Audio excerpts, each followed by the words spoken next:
একটি জঙ্গলে বাস করত দুটি সিংহ, একটির নাম লালা আর একটির নাম হলদে। হলদে ছিল জঙ্গলের রাজা। সে একদিন সভা ডাকে। সেই সভায় উপস্থিত ছিল লালা, বাঘ, শেয়াল, বানর। তাই দেখে লালার খুব রাগ হয়। সে জোরে জোরে গর্জন করতে থাকে। না, এইভাবে তো আর হবে না। আমাকে কিছু করতেই হবে, না হলে আমি রাজা হতে পারবো না। দেখি শিয়ালের সঙ্গে কথা বলি। আর শেয়াল ছিল হলদের প্রিয় বন্ধু। আর লালা শিয়ালের বাড়ির উদ্দেশ্যে রওনা দেয়। শিয়াল ভাই, ও শিয়াল ভাই, বাড়ি আছো নাকি? আরে, আমার বাড়িতে কে?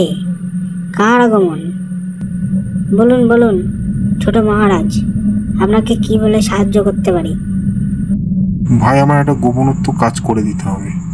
কাজটা করতে পারলে তোমাকে আমি 100 মোহর উপহার হিসাবে দেব।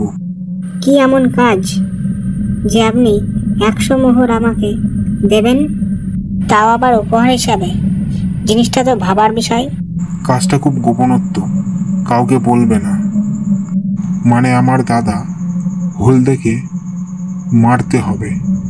তুমি যদি পারো তাহলেই বলো, তাহলে আমি তোমাকে কাজটা দেব।